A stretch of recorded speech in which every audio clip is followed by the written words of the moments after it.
Halo sobat, kata mereka, apa kabarnya? Semoga kita selalu dalam keadaan sehat. Nah, kisah horor kali ini diceritakan oleh seorang driver ojol bernama Pak Edo. Sebelum kita lanjutkan ceritanya, bantu subscribe ya. Kisah ini diceritakan salah satu driver ojek online, ojol, yang biasa menarik penumpang dari malam hingga pagi hari atau istilahnya, ngalong, adalah Pak Edo, salah satu ojol yang memang sudah langganan narik ngalong dalam melakukan aktivitas kesehariannya. Hal itu didasari pengalaman beberapa penumpang yang cerita kepadanya jika susah sekali mencari jasa ojol di tengah malam. Wajar saja, Jabodetabek merupakan wilayah yang memiliki ritme tinggi bagi para pekerja, jadi jangan heran jika ada pekerja yang lembur hingga tengah malam, bahkan dini hari, menjalani aktivitas ojol sejak 2014 hingga sekarang. Mungkin ini adalah pengalaman paling menakutkan bagi Pak Edo selama ia menjalani profesinya sebagai ojol. Cerita dimulai ketika ia mendapatkan order dari seorang penumpang di sekitaran Universitas Pamulang menuju Sudimara, Tangerang. Usut punya usut, ternyata penumpang tersebut menunggu di komplek pemakaman di dekat Jalan Nangka. Pak Edo menceritakan jika saat itu cuaca hujan deras. Namun ia komitmen untuk mengambil order sang penumpang dengan mengenakan jas hujan. Setiba di lokasi, ternyata penumpang tersebut adalah seorang pria yang sudah menunggunya di tengah jalan pemakaman. Dia berdiri di tengah pakai payung, cerita Pak Edo. Penumpang tersebut langsung bergegas naik sambil menyarankan Pak Edo bergegas keluar dari wilayah tersebut. Yang mengejutkan Pak Edo, pintu portal komplek pemakaman menutup sendiri ketika ia melintasinya. Tentu ia tak habis pikir, siapa yang menutup portal tersebut? Karena saat itu ia tak melihat orang sedikit pun, karena situasinya hujan deras. Sambil jalan, sang penumpang tak hentinya mengucapkan terima kasih kepada Pak Edo yang mau mengambil ordernya. Saya berterima kasih sekali Bapak udah mau ambil.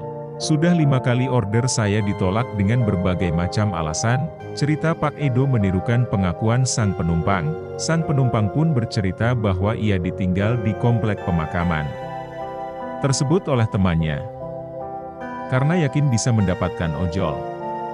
Tapi apalah cur, orderan yang dilakukan sang penumpang tak kunjung diterima oleh ojol, hingga muncullah Pak Edo yang menerima ordernya. Kemudian dalam perjalanannya menuju tempat tujuan, ada satu cerita sang penumpang yang diingat Pak Edo adalah kisah sebuah kuburan yang berantakan di lokasi tadi ia mengambil sang penumpang. Diceritakan sang penumpang bahwa peristiwa itu dikarenakan sang mayit belum disempurnakan, dan minta dibukakan tali pocongnya. Setelah sang penumpang rampung bercerita, Pak Edo berpesan kepada sang penumpang agar usai tiba di rumah untuk mandi dan melakukan sholat untuk menghilangkan efek negatif di wilayah tadi. Maklum, wilayah tersebut merupakan pemakaman umum.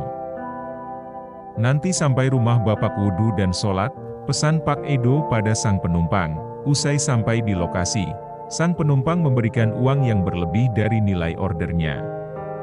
Tentu saja Pak Edo menerimanya dengan senang hati. Nih Pak, saya gak ada apa-apa.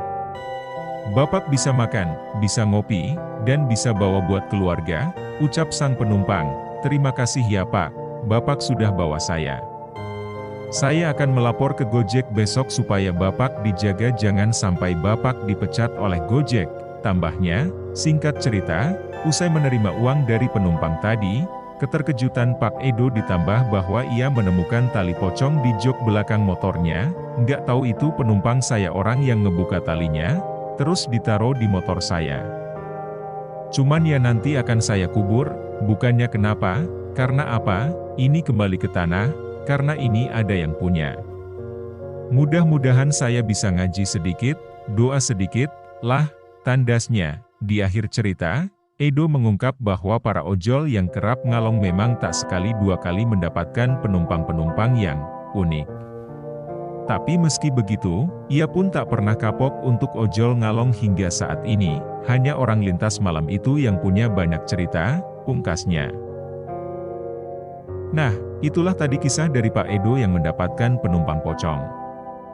Apa pelajaran yang dapat kita petik dari cerita tersebut? Coba tuliskan di kolom komentar di bawah.